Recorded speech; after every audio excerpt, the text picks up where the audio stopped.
Olá, muito boa noite, queridos seguidores da página Ecoando a Voz dos Mártires.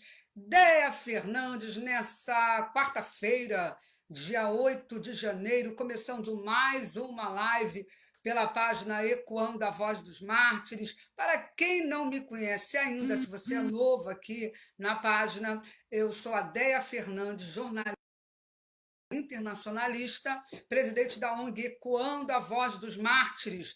E nós trabalhamos com violação de direitos humanos no mundo muçulmano, denunciando essas violações, também com a pauta de Roraima, defesa do povo de Roraima, que está sofrendo com a imigração em massa há muitos anos. Antes era só de venezuelano, agora combatemos o antissemitismo, enfim, temos uma pauta bem multifacetada de direitos humanos, porque o negócio é muito sério, né, gente? Muito boa noite, pessoal, já está entrando aí direto. Agora eu consegui colocar aqui a câmera que dê para vocês verem.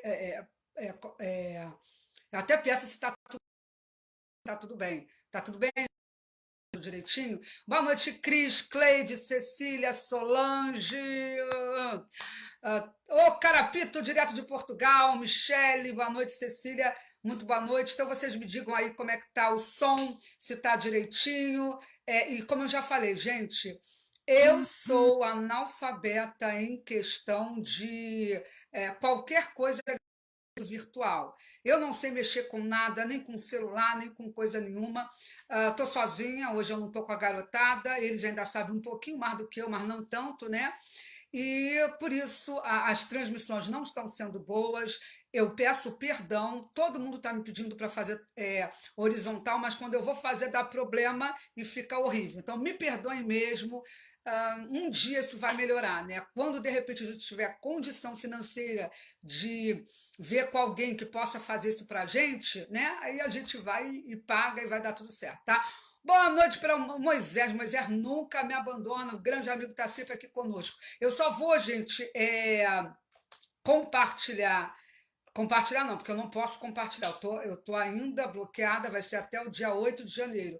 Mas eu vou tentar fazer o que o Facebook chama de sala, né? Tem um negócio aí de sala de não sei o quê, sala de transmissão, e eu vou ver se eu consigo jogar. A Cris está falando que está ótima a transmissão. Menos mal, né? Eu vou tentar jogar para o meu perfil através desse negócio aí que eles falam aí de transmissão. Só que como a minha internet está muito devagar, eu estou tendo problema, mas eu vou conseguir. Eu tenho certeza que eu vou conseguir, tá? Então, hoje a gente vai lá, Paula Tatiana, muito boa noite. Hoje a gente vai bater um papo sobre lá no Oriente Médio. É claro que hoje a galera está mais tranquila, porque todo mundo viu o discurso de Trump, né? E viu que hoje ele pegou bem leve, né? É claro que ele deixou bem claro os interesses norte-americanos que continuam mesmo na região, não mudaram em nada, mas ele resolveu numa sacada genial, né, estratégica mesmo, não aumentar a escalada na região, que era o que os principais diplomatas esperavam. E eu não estou conseguindo aqui abrir para poder colocar na minha página a bendita da live. Tá complicado, mas vamos embora. Olá, Jorge Nascimento, da região dos Lagos do Rio de Janeiro, terra boa, de praias maravilhosas. Então, gente, eu já vou começar, eu não estou conseguindo compartilhar, mas eu sei que compartilhar não, fazer a tal da sala de transmissão, que através dessa sala eu consigo chamar algumas pessoas para assistirem no meu perfil, já que eu não consigo compartilhar. Boa noite, Regina, muito boa noite, Karen, também Karen está sempre aqui conosco, boa noite. Então eu já vou puxar lá, já vou começar a trazer as informações. Eu já fiz uma live mais cedo, quem acompanhou tem noção de algumas análises que eu fiz logo após o pronunciamento de Trump. Aí eu falei que eu iria trazer novas informações agora à noite. E já queria começar falando para vocês de uma questão que me perguntaram. O áudio, eu vou ter que gritar aqui, tá, ô Jorge? Porque pobre é uma Nem microfone eu tenho, eu vou arrumar, eu prometo que eu vou hoje no Google, né, no Mercado Livre, vou comprar um microfone, procurar saber qual é o microfone para poder comprar e não precisar gritar, né, e vocês terem uma boa transmissão. Me perdoem. Boa noite, Alex, muito boa noite. Então, já tinham me perguntado sobre os 2 terremotos que aconteceram lá no Irã. Aí, claro que houve muita especulação, mas eu espero que vocês entendam a minha postura aos assuntos de Oriente Médio. Porque eu não sou apenas, como o povo chama, youtuber, eu não sou apenas uma ativista de rede. Eu costumo fazer reivindicações junto à diplomacia brasileira.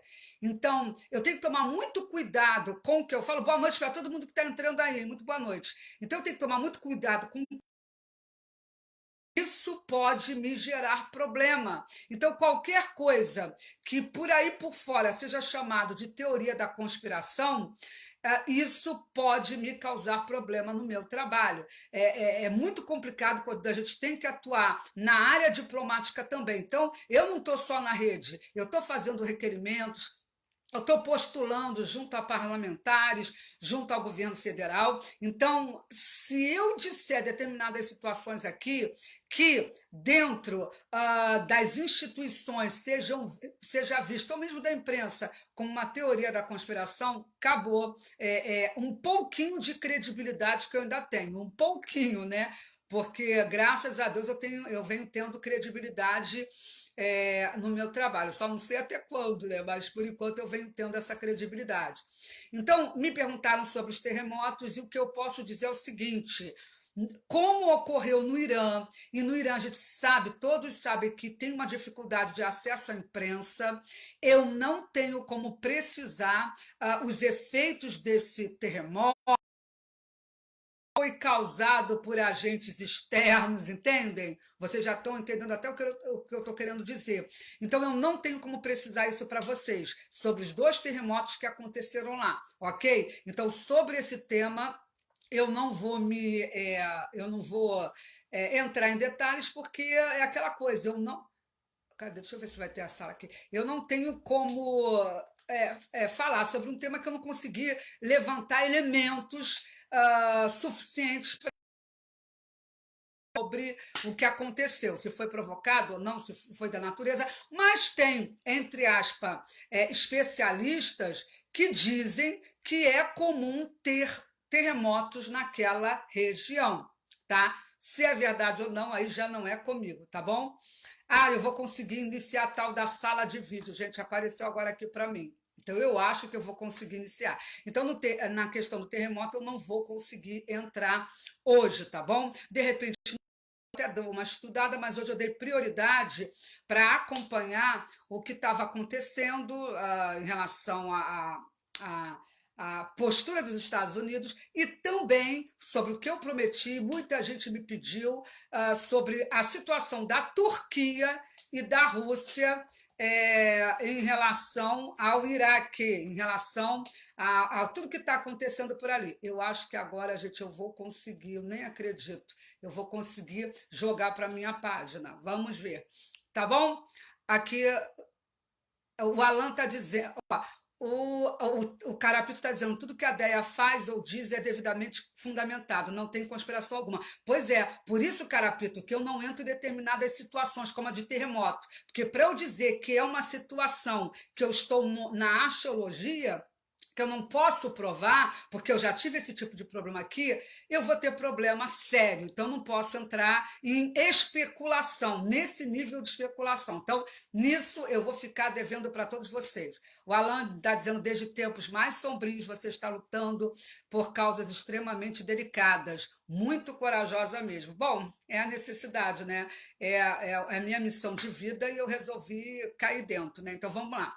Então, vamos lá. Eu vou trazer para vocês aqui algumas partes da fala de Trump, algumas eu já falei, assim que ele se pronunciou, e eu vou trazer agora outras questões importantes que ele trouxe hoje para o mundo. Dele hoje reconheceu que o Irã, no entendimento dele, parecia estar recuando. E ele chegou a dizer: olha, isso é muito bom, inclusive para o mundo. Ou seja, ele está dizendo que certamente não vai haver uma guerra porque o Irã amarelou, né? E ele também disse que isso é muito importante, que ele pretende reduzir o envolvimento militar norte-americano no Oriente Médio, já que os Estados Unidos, ele diz, não dependem de reservas de petróleo lá do Oriente Médio, porque é o maior produtor de petróleo e gás no mundo. Quer dizer, tirou a saúde com todo mundo, né? E ele disse que vai promover uma maior presença dos aliados americanos da OTAN, em substituição às forças americanas, né? Agora, é aquela coisa, não me permitiram compartilhar na minha página aqui, no tal do sala de vídeo. Não deixaram, mas vamos embora, vamos continuar aqui. Então, a OTAN, como vocês sabem, informou recentemente, se não me engano, que estava tirando temporariamente as tropas lá do Iraque por causa de toda essa instabilidade. E o Trump falou: ó, a gente até vai sair em algum momento. Ele não disse que era agora. Ele deixou claro que ele quer tirar tropas do Oriente Médio. Não falou que era Iraque e nem falou quando vai ser. Mas deixou claro, a OTAN vai ter que entrar nessa. Aí é que complica, né, gente? Ele também descartou novos ataques imediatos contra o Irã, e ele deixou claro que o Irã deve abandonar, abre aspas, suas ambições nucleares e encerrar o apoio ao terrorismo. Então, ele deixa bem claro que o Estado financia o terrorismo, que os Estados Unidos vão batalhar contra isso. E eu achei interessante, gente, que hoje eu fiquei emocionada, porque eu não costumo mais, eu estou tão indignada, fato que a Rússia está se tornando islâmica. Olha, são milhões de muçulmanos lá, e recentemente eu vi um artigo que não deu tempo para ler, dizendo que hoje na Rússia a questão da taxa de natalidade baixíssima é um problema muito sério, muito sério. E a maior mesquita da Europa, para quem considera a Rússia parte da Europa, é lógico, né? A maior mesquita é aonde? É na Rússia. Da população muçulmana lá. E é claro, gente, está se tornando muçulmana, é claro que o território é grande, o Putin é um ditador, então vai ser muito complicado o Islã lá, pelo menos nas próximas décadas, mas que há uma islamização crescente, sim, ninguém pode negar. Então, o Trump deixou claro que era um Estado terrorista, e hoje o Jorge Pontual na Globo News, eu achei muito interessante, que eu não costumo mais assistir a Globo News, que eu ando enojada, mas ele deixou claro que o Irã financiava o terrorismo, inclusive o Hezbollah. Ele tocou de uma forma muito tímida no Hezbollah. Eu fiquei pasma, porque quando o Globo News resolve, de repente, mostrar a outra faceta do Irã, Globo News não, correspondente sediado nos Estados Unidos. Os demais todos continuam colocando Soleimani como o maior herói da Terra e o Irã como maravilhoso. Trump também afirmou que o país persa estava usando o dinheiro obtido com o acordo nuclear em 2015 para continuar gritando morte aos Estados Unidos e morte a Israel. Ele reclamou sobre isso. Ele disse que o Irã estava criando um caos junto a países como Iêmen, Líbano, Afeganistão, e que isso era inadmissível. Disse também, falou do movimento xiita Hezbollah, do Afeganistão, do grupo fundamentalista Talibã, que também é rival de Teherã. Enfim, ele foi muito tranquilo na colocação dele, deixou bem claro que a saída que os Estados Unidos resolveram tomar foi uma saída diplomática, com sanções punitivas de ordem econômica, né? Então, sem nenhum tipo de retaliação militar, de ataque, né, direto.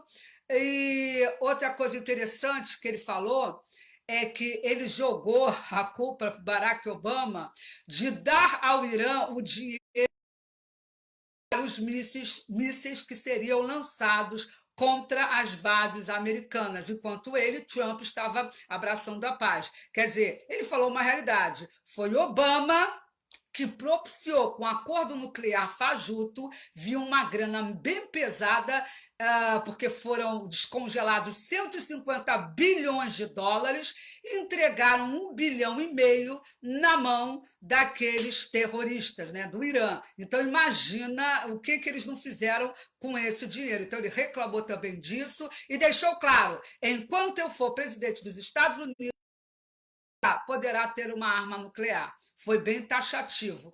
Isso ele falou, gente, antes de dar bom dia, tá? Ele já começou o discurso se impondo dessa forma. Ainda disse, eu achei muito interessante isso, nossos mísseis são grandes, poderosos, precisos, letais e rápidos, mostrando sempre o poderio estadunidense. Aí, o chanceler do Irã, o Mohammad Javad Zarif, disse que logo após o ataque que o Irã havia concluído sua resposta proporcional e a morte de Soleimani, e que o país não queria uma escalada. Então, entendam bem, tanto os Estados Unidos quanto o Irã publicamente trouxeram posicionamentos de recuar, né? Então, claro, das relações exteriores do Irã. É claro que o Ayatollah, né, ele já disse que o ataque foi um tapa na cara dos Estados Unidos, mas ele exige, né, que a resposta final do Irã deve ser expulsar as tropas americanas do Oriente Médio. Esse comentário foi reforçado pelo presidente dos Estados Unidos. Então, vamos lá. Uma discussão que eu queria trazer aqui para vocês, uma discussão que não está sendo feita pela extrema imprensa, porque, gente, para vocês ouvirem aqui o que vocês estão vendo na televisão ou por aí, não valeria a pena, né, vocês perderem tempo aqui. Então, eu vou trazer algumas colocações aqui, porque o grande problema hoje é o seguinte, afinal de contas, as tropas americanas vão ficar ou vão sair do Iraque? Esse é um grande problema hoje, né? Porque o Irã está pressionando que essas tropas deixem o Iraque. O próprio Iraque, o primeiro-ministro lá, corrupto que está lá, que o povo pediu para correr e que só não correu ainda porque também tinha apoio, pau-mandado do Irã. Então, o primeiro-ministro também ratificou uma decisão do parlamento, mas que não foi uma verdadeira decisão, digamos, democrática, que representasse a efetividade do parlamento. Vocês não vão ouvir o que vocês vão ouvir daqui a pouco em lugar nenhum aí. Então, existem analistas que acreditam, inclusive eu estou com um artigo aqui, vou colocar, que é um analista até que pensa que os Estados Unidos deveriam deixar o Iraque, né? Mas alguns analistas dizem que não valeria a pena os Estados Unidos continuarem lá, porque foram gastos trilhões de dólares e alguns bilhões, especificamente na construção de uma infraestrutura para reerguer o Iraque depois da invasão em 2003, no período todo que os Estados Unidos ficaram lá para tentar levantar o país, para instalar a democracia, que, aliás, gente, por favor, só quem não conhece princípios islâmicos, só quem não conhece o mundo muçulmano, acredita na possibilidade de ter democracia num país muçulmano. Não tem como ter democracia num país muçulmano, mas ele achou que poderia. Então, infelizmente, o contribuinte, ele não, os presidentes anteriores. Mas, infelizmente, por falta de conhecimento, eles acreditaram nessa história. Então, muitos acreditam que não vale a pena continuar lá naquele atoleiro. Agora, tem um detalhe. Houve uma reunião no domingo do parlamento dizendo que as forças, ou melhor, são determinando as americanas deveriam deixar a região. Aliás, hoje o primeiro-ministro disse que ele quer que as forças estrangeiras deixem o país. Ou seja, gente, não seria nem só os Estados Unidos, seria toda a coalizão. O primeiro-ministro disse isso hoje.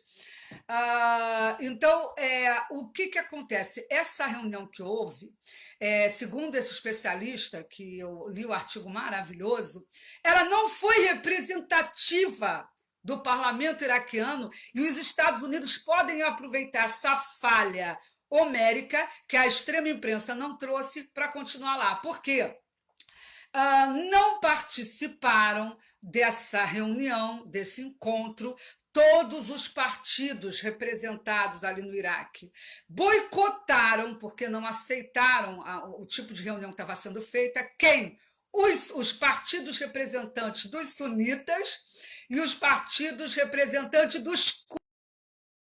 Gente, o Kurdistão, né, que é uma parte territorial, uma área territorial no norte do Iraque, e que só está lá também graças aos Estados Unidos, que dá uma certa proteção e que ajudou na autonomia, querendo ou não, na autonomia ali no território iraquiano do Kurdistão. Então, tudo bem. Os curdos, eu sempre falo, hoje a mídia não mais toca nesse assunto, tá? Mas a gente sabe que os curdos foram fundamentais para a expulsão dos principais terroristas e da maioria dos terroristas do Estado Islâmico, tanto do Iraque quanto da Síria. Então, não foram todos os grupos, todos os partidos que participaram dessa reunião lá do parlamento. Foram apenas os grupos xiitas. É claro que os xiitas, eu não sei se hoje, mas eles eram 60% da população iraquiana. Não sei se depois da guerra continua isso, tá, gente? Porque aí eu não acompanhei, né? Mas é claro que a maioria da população é xiita, sim, mas o que ocorre é que existem diversos grupos partidários xiitas, existe uma divisão muito grande no próprio xiismo. Alguns grupos aceitam a ingerência do Irã, principalmente esses que estão debaixo do guarda-chuva da. Gente, boa noite, boa noite. Que estão debaixo do guarda-chuva dos grupos de mobilização popular, que é um grupo formado de pelo menos 40 milícias terroristas iraquianas que são financiadas pelo Irã. E esse grupo é uma das bases mais fortes do parlamento, dizem, inclusive, que é a segunda base mais forte do parlamento. Boa noite, doutora Sandelane Moura, que acabou de entrar, nossa querida representante da ONG Quando a Voz dos Mártires lá de Roraima. Muito boa noite, querida. Então, foi essa.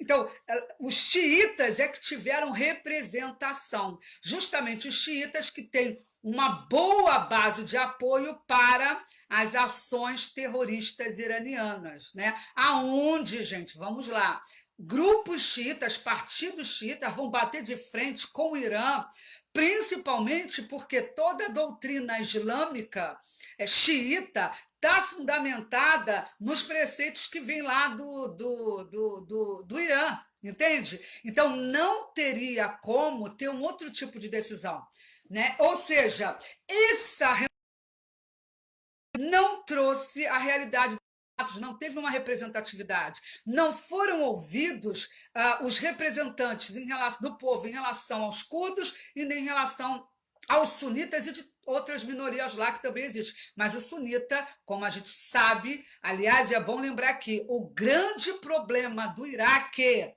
é sectário. Pode sair os Estados Unidos, pode sair até o Irã de lá, tá? Mas o grande problema é a guerra, o conflito que sempre existiu desde os primórdios do Islã entre sunitas e xiitas. Eles brigam por poder. Nessa situação, os que são mais tranquilos são até os curdos, porque os curdos só querem a autonomia deles e tudo mais, mas não brigam por um poder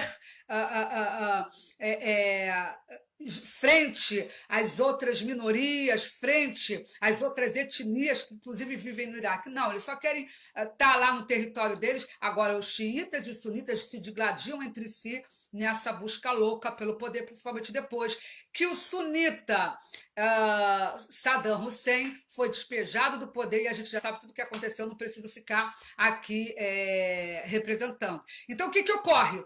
Os xiitas, eles do Iraque, perceba bem, ao norte E é ali onde estão os americanos. Os americanos estão, a coalizão, estão ao norte do Iraque, né? Não estão nem muito lá para perto de Bagdá, não, sabe? Não estão nem tão perto assim. Mas eles estão ao norte, principalmente no Kurdistão também, e no norte do Iraque. Então, no sul, tá a galera toda xiita, esses grupos todos terroristas financiados pelo Irã, as milícias locais xiitas, porque são muitas milícias lá, estão todas ao sul do Iraque, né? E ninguém fala sobre isso. Quer dizer, não ouviram as populações do norte do Iraque.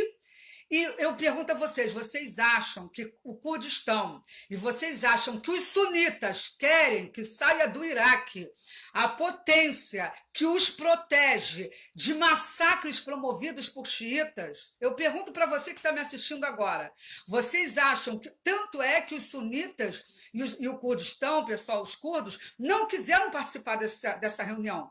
Porque eles não aceitam, eles querem os Estados Unidos lá, porque senão vai haver uma barbárie, um massacre. Os xiitas vão começar a criar os conflitos dele. Então, os Estados Unidos também, querendo ou não, são uma forma de garantia para a preservação dessas populações ao norte do Iraque. O Iraque é dividido, ponto. Aliás, o Iraque sempre foi dividido.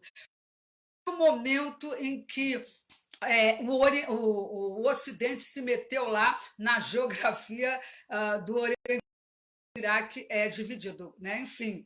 Então, os 5.000 homens americanos que estão lá, hoje, né, os militares são importantes lá, né? Até para impedir o ressurgimento do Estado Islâmico nas áreas onde estão o Kurdistão e onde estão os sunitas. É importante para eles, né? Eles estão ajudando a impedir o ressurgimento do Estado Islâmico, né?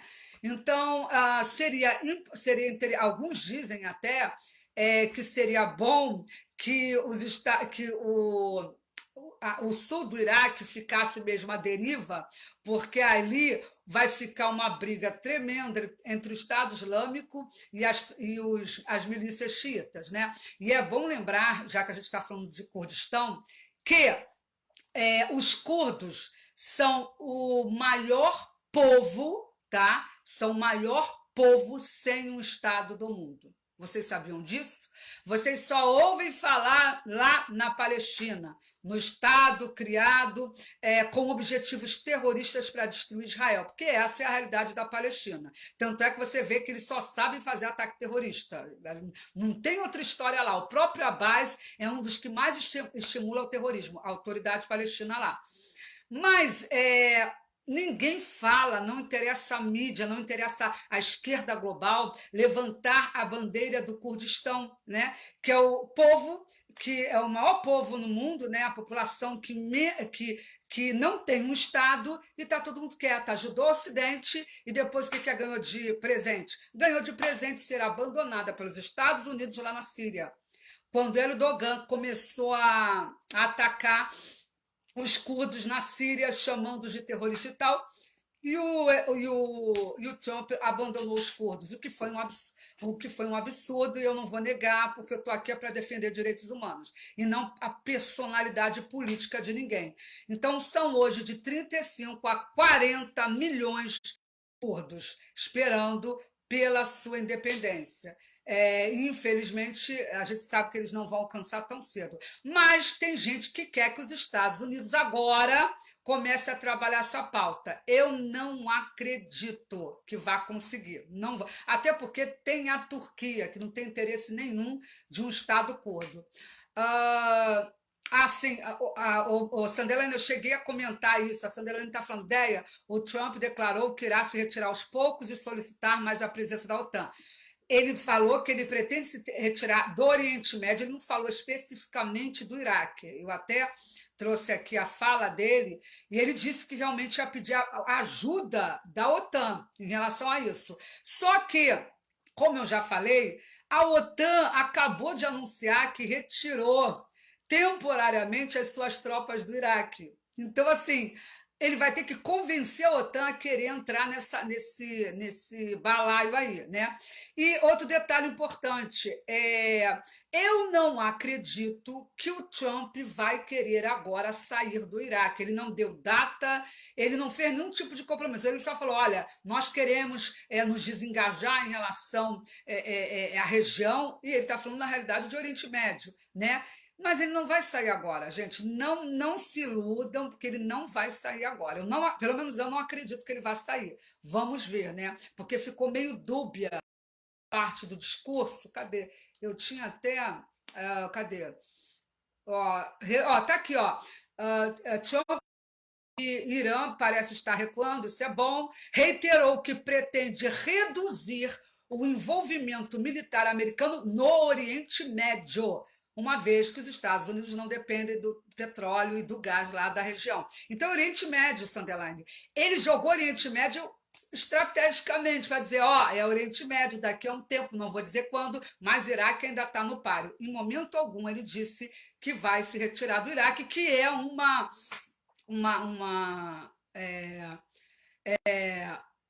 que é uma exigência do Irã, tá bom?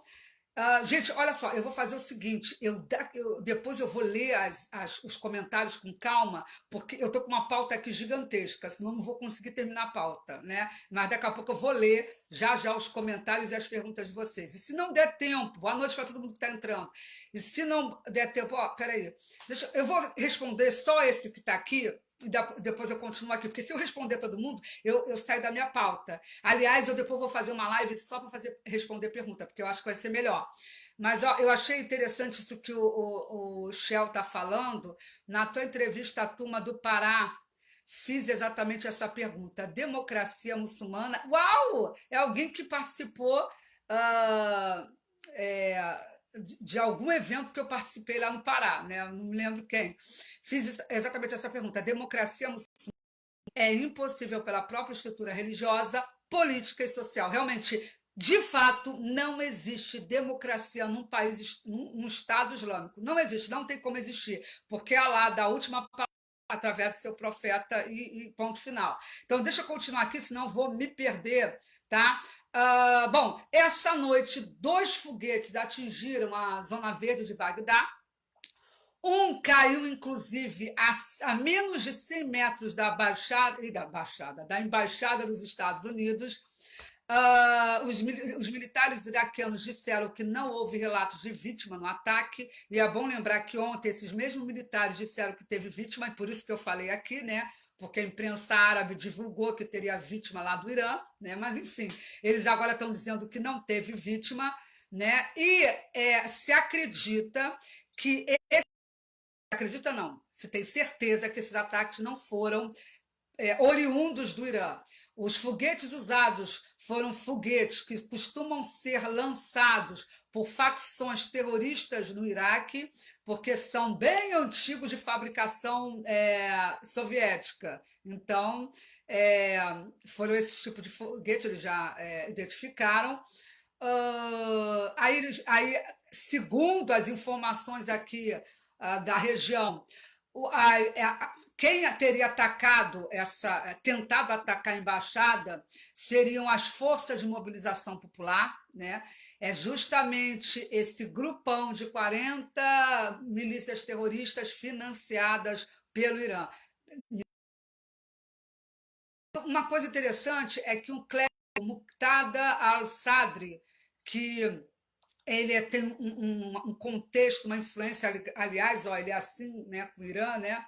Ele disse que a crise acabou após o discurso de Trump, né? Ele é muito influente, ele é um clérigo iraquiano muito influente e ele apelou à paciência das milícias iraquianas, ele pediu que não empreendam mais ações militares e deixou ainda um recado, né, para salvaguardar a soberania do Iraque.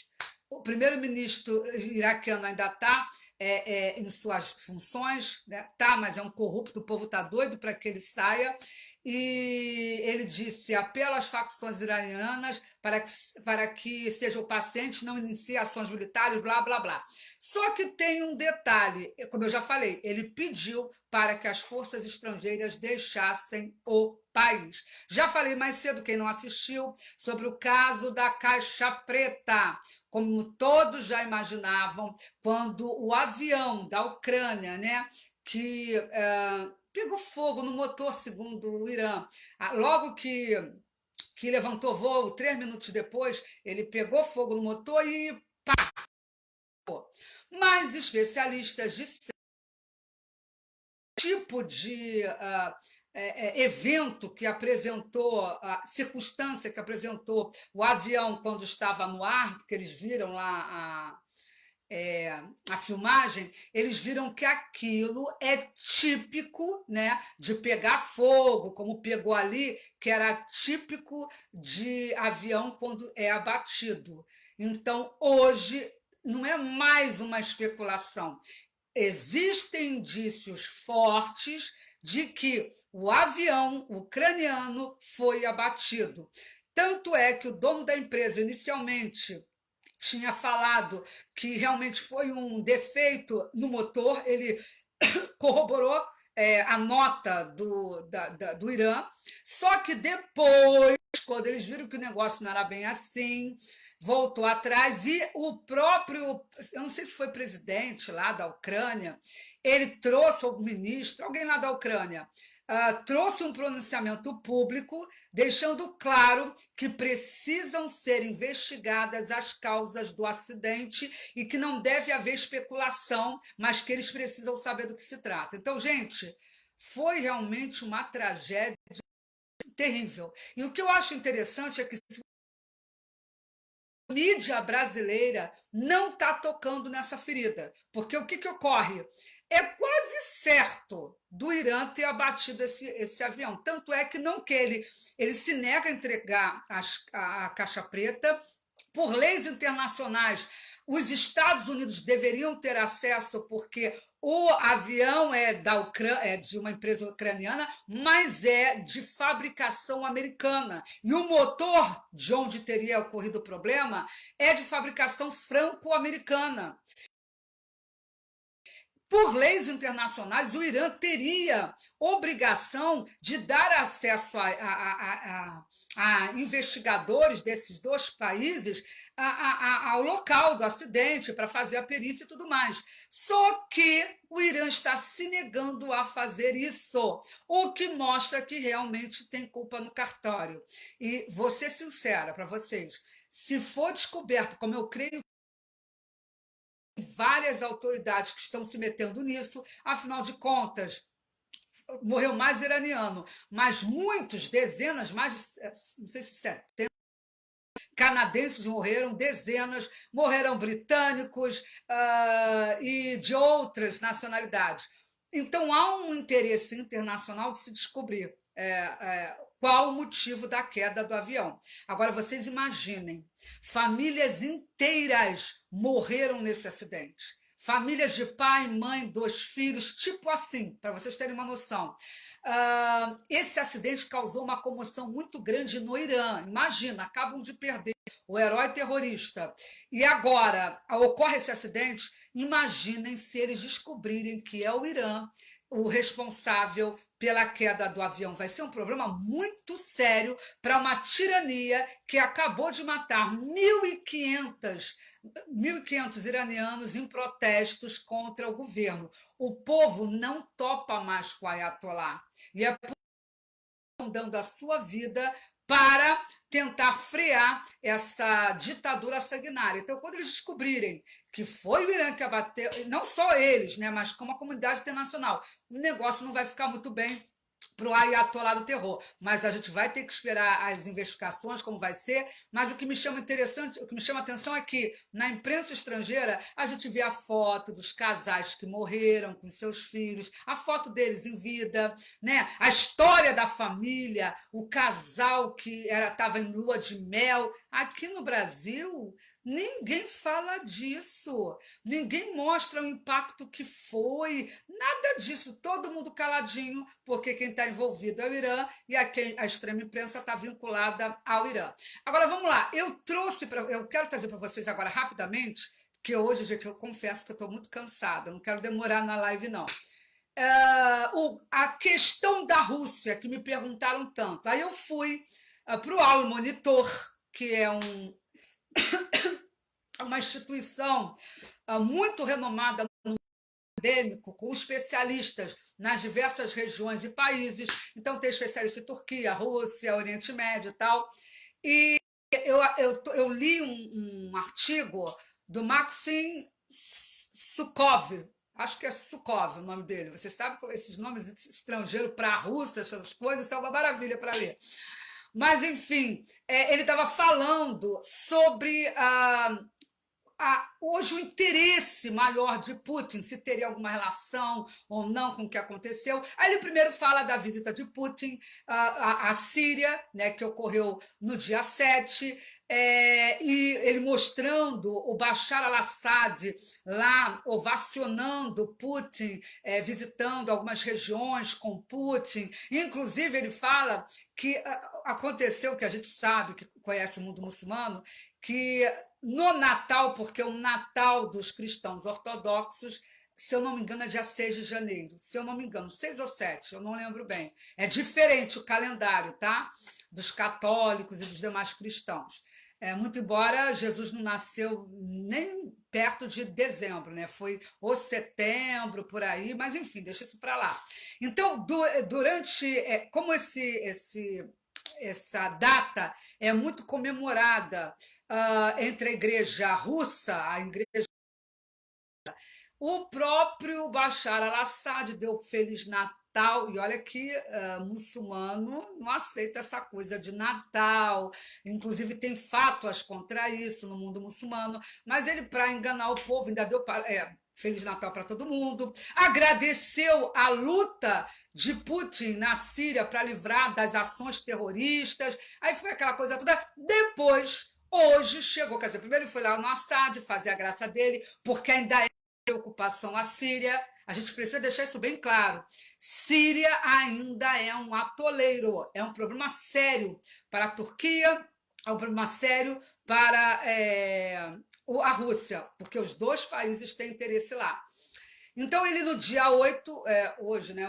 Não, ontem, né? Ele foi na Turquia para conversar com Erdogan. E, segundo esse articulista, ele diz que os dois têm uma agenda ocupada na Síria. Então, deixando claro, ainda é prioridade para o russo, ainda é a Síria. E aí ele diz, em Idlib no norte do Iraque, né? Um problema lá no Iraque. Além da Líbia, onde os mercenários russos estão batalhando, né? Lutando em campos opostos naquela região. Então, entendam bem, essa reunião do Erdogan com o presidente Putin, o principal mesmo, gente, vamos falar a verdade, claro, é Síria, porque Síria é um problema sério, tá? Eles tocam até no assunto lá do Iraque, mas a questão maior, gente, é que os dois estão digladiando por petróleo, por influência, né? Ali na Líbia. Então, é claro que a maior importância desse encontro foi para tratar a questão da Líbia, que eu ainda vou fazer uma live só para falar sobre isso. Segundo ele, o presidente ele falou muito que é claro que o Putin quer exercer, sim, um protagonismo de mediação ali, e ele tem muita possibilidade. Por que ele tem muita possibilidade? Gente, ali naquela região, qual é o único ator que teria condição de fazer uma mediação entre Irã e Estados Unidos? O melhor ator, de fato, seria justamente a Rússia, porque a Rússia é assim com o Irã. Aliás, quando houve como é que se diz? a morte do general terrorista, a Rússia mandou representante na embaixada do Irã para fazer homenagens. A Rússia é quem mais subiu o tom contra os Estados Unidos, dizendo inclusive que a ação era ilegal, e falou para o próprio Pompeu a respeito. Então, de todos os países que deram posicionamento público, o país mais enfático foi justamente, e mais assim duro, foi justamente a Rússia, e elogiando, eu tenho aqui até as palavras dele em relação ao Soleimani. Então, segundo esse analista, ele acredita que a Rússia está preparando o terreno. Moscou se levante como um importante mediador ali na região e um provedor de segurança. É esse o objetivo dele também ali. Ele disse que o ministro da Defesa da Rússia falou por telefone com o chefe de gabinete do Irã, né? Ele dá o nome aqui do general, e ele diz que as principais autoridades militares discutiram medidas de remoção de armas na Síria e no Oriente Médio após o assassinato, o que eles chamam, né, de assassinato do general, né? Então, você vê, de todo jeito, a Síria no meio, porque eles sabem que milícias terroristas iraquianas financiadas pelo Irã estão levando material bélico para a Síria, estão fazendo essa transferência lá para a Síria, entendeu? E todo mundo está de olho nisso. Então, ele quer, na realidade, se levantar também como provedor de segurança. Aí ele lembrou algo que não é bom a gente esquecer, que o Irã, a Rússia e a China realizaram recentemente exercícios navais conjuntos no Golfo de Omã. Isso, é claro, que foi para dar um recado para os demais da união entre eles. Só que aquela coisa, gente, no contexto internacional, toda união tem limite. Ela sempre é orientada por interesses egoístas, ok? Então, ele continua dizendo que... olha como Putin falou do Soleimani. General Soleimani era um líder militar inteligente, estabeleceu uma influência significativa em todo o Oriente Médio, sob sua orientação e comando diretos, muito antes da chamada coalizão internacional. Percebam a preocupação do Putin de colocar o Irã lá em cima. Muito antes da chamada coalizão internacional liderada pelos Estados Unidos, a resistência militar aos grupos terroristas internacionais, Estado Islâmico e Al-Qaeda, foi organizada na Síria e no Iraque, e suas contribuições pessoais à luta do general, né, contra o Estado Islâmico na Síria são inquestionáveis. Então, gente, entendam bem, a extrema imprensa está toda hora dizendo que, graças ao Irã, e colocou curdo, todo mundo de fora, para ganhar o Estado Islâmico, mas a própria Rússia está reforçando esse tipo de narrativa, para colocar ele como herói e para colocar o Irã nessa situação, porque eles têm interesses conjuntos ali. Bom, ele continua dizendo que um dos principais assessores do líder supremo do Irã, o Khamenei, disse que Soleimani foi fundamental na parceria entre a Rússia e Irã e tinha grande respeito pelo presidente Putin. Essa mensagem é falada ao tempo, né? Então, fechando aqui a questão da Rússia, o que esse especialista em Rússia diz é o seguinte: ele desfecha o artigo dele, que é gigantesco, né? Mas dizendo que a Síria e a Líbia que são as principais preocupações do presidente russo, tá? Quando ele está principalmente nessa oposição. Então, ele deixa claro que ele tem até interesse ali no Iraque e tudo mais, né, numa possibilidade de vácuo de poder, como inclusive aconteceu lá na Síria, quando os Estados Unidos anunciaram inicialmente a retirada das tropas. Porém, como ele sabe que o Trump não vai entregar de bandeja para a Rússia, o Iraque, pelo menos a princípio, creio eu, né, então ele o foco dele continua sendo Líbia e Síria. Aí teve um outro autor, o Cengiz Skandar, é um autor turco, tá? É um especialista turco. Aí ele fala sobre a Turquia.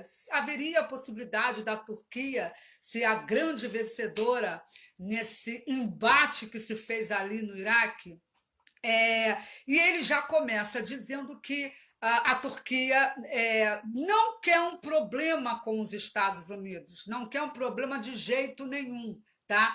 Inclusive, ele diz que as bases americanas na Turquia ganhariam um valor estratégico, né?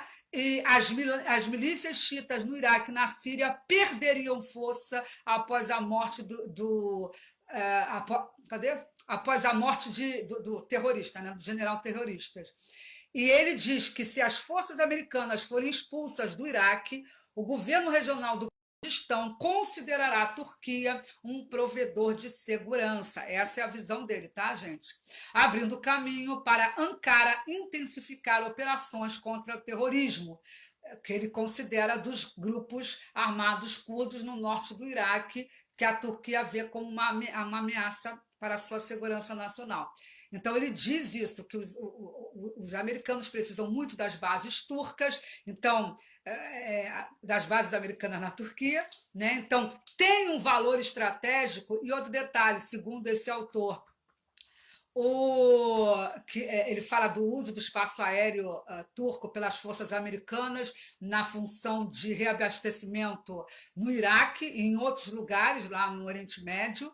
Então, ele acredita que, por causa disso, de todo esse interesse estratégico, a Turquia não vai querer problema com os Estados Unidos e vice-versa. Então, por isso que a Turquia foi tranquila.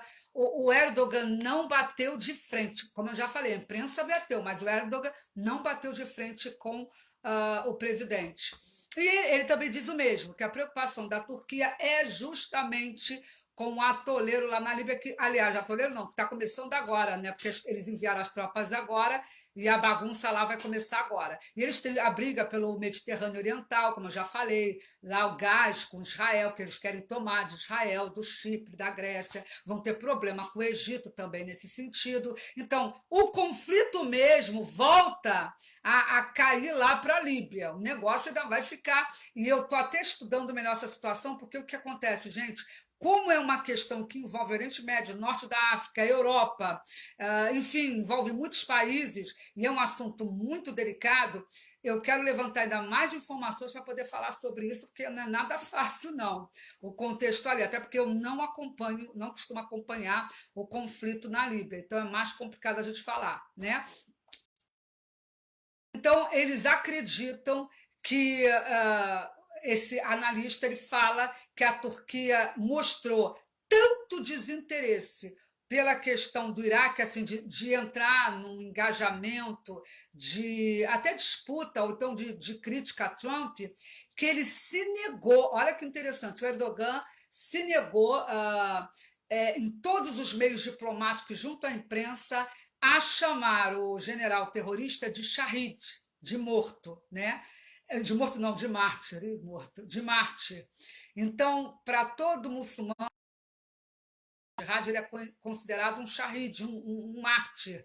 Só que Erdogan, de olho nos seus interesses com os Estados Unidos, se negou veementemente a se referir ao defunto, né, como mártir, o que mostra que realmente ele está, nesse sentido, bem alinhado com os Estados Unidos, não quer bater de frente com os Estados Unidos. Então, segundo esse analista, que conhece muito mais do que eu, e eu vou colocar o link aqui para quem quiser ler, tiver interesse, o Erdogan parece que adotou uma posição relativamente neutra no impasse entre o Irã e os Estados Unidos.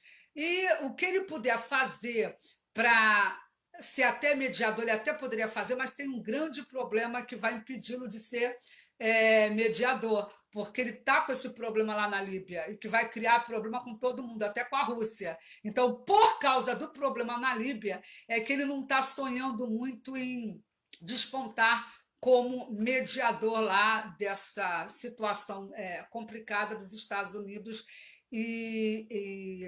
Irã. Então, a princípio, pelo que eu tenho visto aqui, quem deve se levantar como mediador, quem tem mais chance realmente é o Putin. Ele tem interesse, até porque Putin quer que há muito tempo, não é de agora, que as forças americanas deixem o território iraquiano para criar o vácuo de poder que há muito tempo ele está sonhando, né?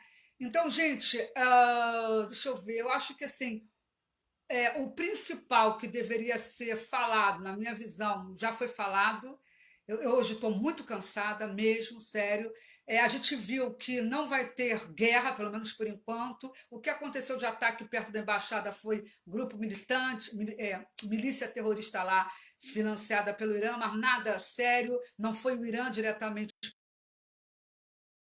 que ficar de olho, porque temos milícias terroristas do Hezbollah em tudo quanto é território, inclusive na América Latina. Foi interessante hoje que o Ariel Palacios, Palacios ou Palácios, sei lá o nome dele, não me lembro, que é um comentarista da Globo News sediado lá na Argentina, ele falou algo interessante, que a Argentina está de orelhinha em pé, porque sempre que ocorre problema lá no Oriente Médio, eles têm medo de chegar a território argentino, né, por causa da comunidade judaica, porque é na Argentina que tem a maior comunidade judaica da América Latina, e já tinha havido um atentado terrorista em 92 contra ou melhor, contra a embaixada, se não me engano foi a embaixada de Israel, embaixada ou consulado, não lembro mais, em 92, onde morreram, se eu não me engano, 29 pessoas, e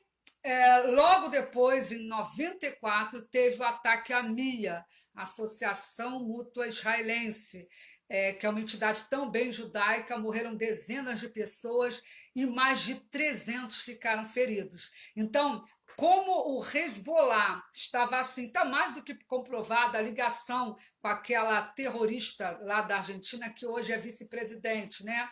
Então, está mais do que comprovada a ligação do Irã, do Hezbollah, os interesses do país. E uma coisa que eu achei interessante o Ariel falar, ele disse que a Argentina está preocupada porque ela não tem um bom mecanismo de segurança interna.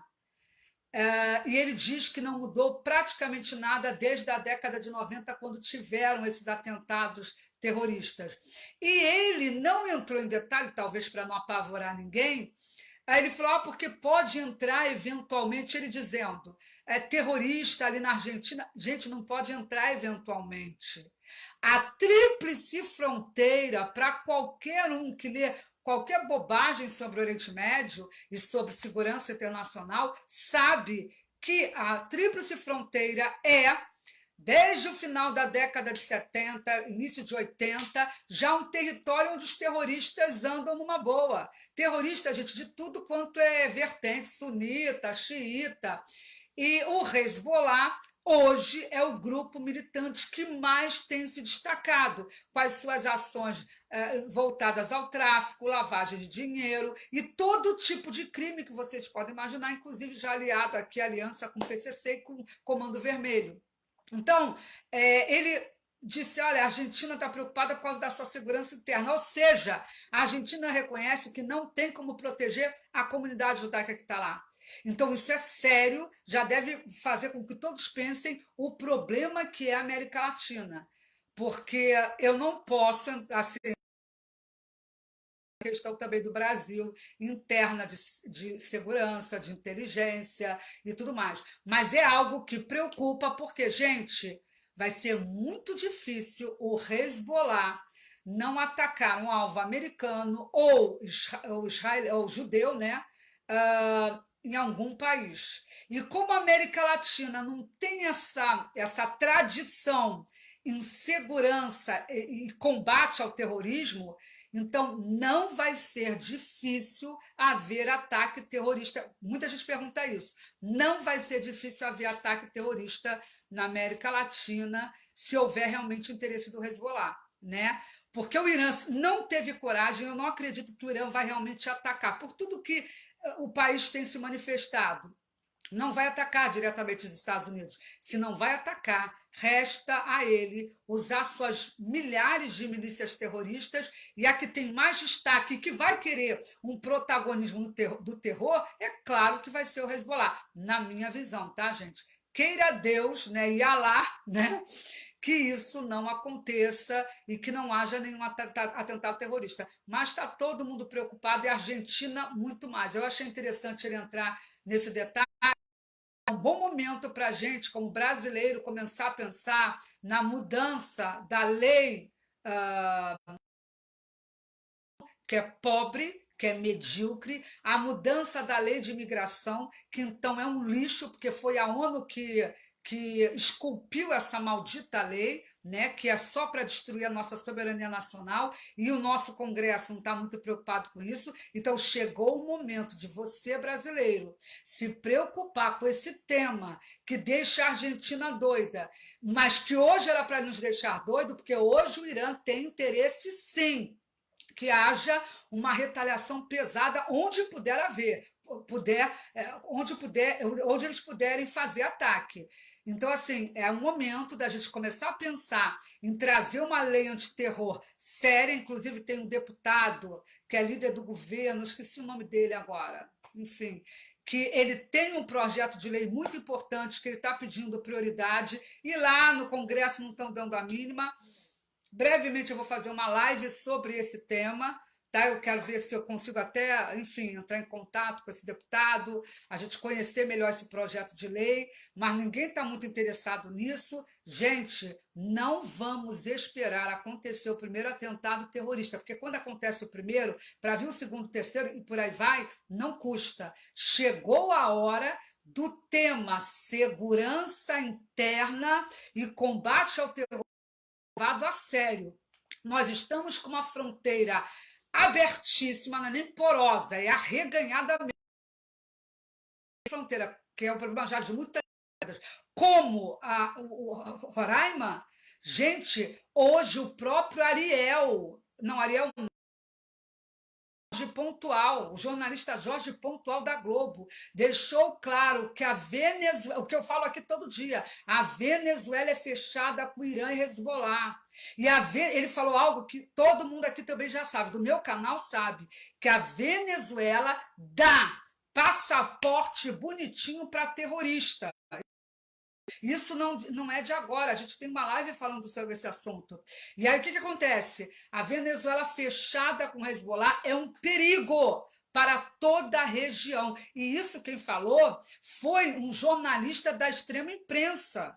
Então vejam como o negócio é sério. Para um jornalista de Globo News falar do perigo que representa o Hezbollah na Venezuela, aqui coladinho com o Brasil, então só não entende o recado do Ariel quem é muito tapado. Então chegou o momento da gente lidar com esse assunto com maturidade. E é muito triste, eu não posso terminar essa live sem dizer do meu descontentamento, da minha decepção, ao ver que o brasileiro, em geral, abandonou o seu território. Aquela coisa de pátria livre, de amor à pátria e tudo mais, ficou para trás. Nós estamos vendo a agenda da ONU globalista sendo cumprida debaixo do nosso nariz, e a gente não está fazendo absolutamente nada. O brasileiro saber que 19 mil haitianos conseguiram residência, ainda teve gente que colocou lá, que bom, porque eles são trabalhadores. Ora, esse tipo de comentário gera até xenofobia em relação ao venezuelano. Ninguém critica a imigração em massa de venezuelano por causa da qualidade do povo venezuelano, até porque, para nós brasileiros, todo o povo deve ser respeitado, sim. A gente não tem nada, ódio contra povo nenhum. A preocupação do brasileiro, principalmente que está em Roraima, não trabalha ou não trabalha, se é isso, se é aquilo, se aumentou. Realmente, falou-se muito do aumento de criminalidade, que, segundo a Polícia Militar, lá agora teve uma reduçãozinha, né? Mas se falou que os serviços públicos estão destruídos por causa disso, a população está sofrendo, mas entendam bem, isso também envolve, inclusive, a segurança nacional. A nossa fronteira não tem controle rígido nenhum de segurança. perigosos elementos do Hezbollah podem estar entrando via Roraima. Podem. Eu estou jogando aqui, ó, né? Enfim. E as autoridades não têm a menor noção do que está acontecendo, né? E a gente vê que, infelizmente, a verdade seja dita, o Ministério da Justiça, que é responsável por essa questão de migração, de refúgio, deu agora esse direito para os 19 mil haitianos, né? Sem se preocupar como é que estava a situação da população de Roraima, né? Sem se preocupar que não tem estrutura nem para si, quem dirá para abrigar outros povos. E a verdade seja dita, o Ministério da Justiça está fazendo de tudo, inclusive usando de portarias e tudo mais, para facilitar a imigração em massa para território brasileiro. E me perdoem, isso é uma traição. No caso do Ministério da Justiça, há um compromisso assumido por Jair Bolsonaro, nosso presidente, quando esteve em Roraima. Quem é de Roraima sabe que eu não estou mentindo, porque eu tenho fonte no local, a doutora Sandelane Moura, as maiores especialistas nesse assunto, lá em Roraima, ela vive em Roraima, é advogada, representante da ONG lá, ela inclusive deu toda a base para o nosso advogado pedir para, ou melhor, ingressar como amicus curiae, no caso a ONG, como amicus curiae no processo do Estado de Roraima contra o governo federal, ainda no período Temer. Tá? Ela deu todo o lastro jurídico e fático para o advogado ingressar com o nosso pedido de amicus curiae lá em Brasília. Então, ela é a pessoa mais habilitada para falar sobre esse assunto. E ela tem trazido aqui diversas denúncias nesse sentido. E o que entristece é que a gente não está vendo grupos de direita, lideranças de direita se posicionando para defender o território de Roraima, vendo que o Ministério da Justiça está permitindo que essa imigração em massa venha a ser solidificada com mecanismos legais, com mecanismos diplomáticos, enfim, tudo que é necessário para que eles se fixem em território nacional. E aí alguém vai falar, e a questão humanitária? Gente, eu não estou falando de questão, eu não estou sendo contra a questão humanitária. O que eu acho um absurdo é o Brasil facilitar a entrada e a permanência de refugiados ou imigrantes, ou mesmo terroristas, né? Porque foi falado pela doutora Sandelane, ela trouxe aqui um link mostrando que um venezuelano procurado pela Interpol, perigosíssimo, foi encontrado aqui no Brasil pela Polícia Federal, né, mostrando, então, o problema dessa fronteira aberta. Então, o que a gente está pedindo, em primeiro lugar, é que haja um controle rígido de segurança na fronteira, porque não é justo deixar passar qualquer um. Porque se é a gente que está com dificuldade, é uma coisa, mas está passando terrorista, está passando criminoso, entende? Sem dizer que campos de refugiados devem ser construídos porque Roraima não aguenta mais esse quantitativo de imigrantes, ou melhor, de refugiados e imigrantes que estão entrando. Roraima não aguenta. Eles precisam de atendimento? Precisam. É questão humanitária, não podem ser abandonados? Não. Mas existe uma solução. A solução é construção de campos de refugiados com a ingerência direta da ONU, assistência direta da ONU, para socorrer esses refugiados que estão vindo de uma ditadura sanguinária. Agora, o que não pode é por causa dessa agenda globalista da ONU, que é para destruir, é para dilacerar os territórios, para acabar com o conceito de soberania, de nacionalidade, que esse é o objetivo da ONU. Então, o que acontece? Infelizmente, a gente está vendo setores do governo que estão cedendo a isso, inclusive a própria ministra Damares. A ministra Damares, quando esteve em Roraima, não anunciou nenhuma posição, nenhum projeto, nenhum plano do governo federal para socorrer a população local, para socorrer o roraimense que está passando por momentos difíceis. Não foi levado eu vou montar um centro assistencial para idoso, com internet, com isso, aquilo, outro. Coisas que não tem nada a ver com a necessidade real. Sabe aquela coisa, aquele planozinho para calar a boca? Né? Foi lá dançou com o índio e fez questão de visitar os locais onde estão os refugiados, mas não foi a um hospital público, não foi a nenhuma entidade, nenhuma instituição para saber o desespero que estão os roraimenses, o que vivem os roraimenses. Inclusive, foi denunciado na época que fizeram uma limpeza nas ruas para a ministra ver que estava tudo lindo e belo. Tiraram a população de rua, maquiaram para quando a ministra Damares passasse pelas ruas, olha que lindo, com imigração em massa. E hoje a maior defensora, propagandista dessa imigração em massa desenfreada se chama Damares Alves. E isso é covardia com o povo brasileiro, principalmente com Roraima. Damares deveria saber que ela tem que dar prioridade ao povo. Ela é da pasta de direitos humanos, a função dela primeira é cuidar do seu povo que está sendo dilapidado por causa dessa imigração. Claro, nada contra a Venezuela, nada, mas é covardia o Brasil abandonar Roraima, que há anos está sendo destruída. Isso é um absurdo. E quando o governo federal envia recurso, a doutora Damares, eu vou colocar o link dela aqui com a live, quando o governo federal envia milhões para lá, é para dar para venezuelano, não é para infraestrutura local, não é para construir escola para brasileiro que não está tendo acesso à escola, porque são mais de 8.000 crianças estrangeiras lá, estudando e tomando o lugar de crianças brasileiras, porque isso também já foi denunciado, né? As estrangeiras devem estudar, parabéns, devem, mas é justo as crianças estrangeiras tomarem o lugar de crianças brasileiras? Então, gente, eu cuidar de venezuelano, de haitiano e abandonar o meu povo, eu sou hipócrita. Eu não estou honrando a representatividade que eu devo exercer diante do meu povo.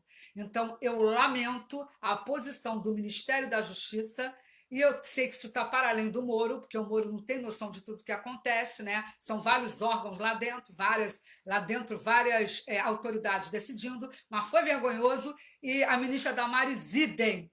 Ela apoiar a agenda da ONU, a Agenda 2030 da ONU, ela apoiar a imigração em massa é uma vergonha. Não adianta lutar por criança, lutar contra a pedofilia, é tudo lindo, belo, maravilhoso. Mas quando você luta por criança, luta contra a pedofilia, aborto, ela já falou que ela não vai se meter. Ela já avisou, deu uma entrevista dizendo que isso é assunto para o Ministério da Saúde. Ela já deixou claro que não vai se meter na pauta aborto. Mas entre diversas pautas que para a gente é interessante, mas vai defender que a ONU mande no nosso território para deixar entrar um horror de gente, muita gente, e o Estado se arruinar, é uma vergonha. Eu estou fazendo uma crítica respeitosa, né? Eu já recebi condenação da Damares quando eu fui lá no Instagram dela, eu fui lá e a critiquei, disse tudo que eu estou dizendo aqui, eu disse para ela, porque eu não sou falsa, eu falo na cara, eu, graças a Deus, nunca precisei de nada no governo, nunca quis nada em governo, tá? Então, acho que quem está lá está por merecimento. Todos que estão hoje trabalhando com o Bolsonaro, pelo que eu sei, estiveram com ele desde o início e tudo mais, parabéns a cada um pelos seus cargos. Só que uma autoridade que não aceita a crítica é autoritária. E eu me lembro que eu estive no Instagram da ministra dizendo, olha o que está acontecendo com Roraima, a senhora tem que mudar. E o que aconteceu? Eu fui agredida, ela disse que eu só quero saber de persegui-la, quando quem me conhece aqui sabe que eu em diversos momentos a defendi de ataques da esquerda e tudo mais. Porém, pode ser qualquer autoridade, do governo ou fora do governo, agiu de forma incorreta, eu não tenho ligação com o governo algum para poder criticar. O meu trabalho é ser o que a Damares era antes, uma ativista. Eu sou ativista, eu estou aqui também para criticar. Se não gostou, faça como ela, me bloqueie, porque ela me bloqueou lá no Instagram. Não morri por isso, continuo aqui e vou continuar sendo voz de Roraima. Posso perder milhares de seguidores, mas eu não vou abandonar minha pátria. Irmãos roraimenses, a ONG Ecoando a Voz dos Mártires vai estar com vocês nessas lutas e, se for necessário, toda live eu vou bater nessa tecla. Se parte da direita, ou grande parte da direita, abandonou Roraima, eu estou acima de direita, de esquerda, de centro. Eu estou nos direitos humanos. É esse o meu foco. Se alguém não gostou, lamento. Essa é a ideia, tá bom? Gente, muito obrigada. De Irã, eu entrei em Roraima. Mas Irã, Venezuela e Roraima são Irã, Venezuela e Roraima, por causa da imigração, tem tudo a ver. Gente, desculpa alguma coisa, muito obrigada pelo apoio. E agora todos vão descansar e eu vou ver o que vocês estão me perguntando aí e vou responder, tá bom? Uma boa noite para vocês e amanhã, às 2 horas da tarde, eu estarei na página da garota, como é que é o nome? Eu acho que é Garota Conservadora. Eu acho que é Garota Conservadora. A minha amiga Alessandra, lá de Fortaleza, me pediu para falar sobre Oriente Médio na página Garota Conservadora. E amanhã, às 2 horas, estarei no Instagram deles. Eu nunca fiz live no Instagram, mas vamos ver como é que vai sair, tá bom? Fico por aqui, um grande abraço a todos vocês que estão assistindo, uma boa noite. E quem quiser apoiar a ONG, vou deixar aqui o banco, conta, tá bom? Fiquem com Deus e até amanhã.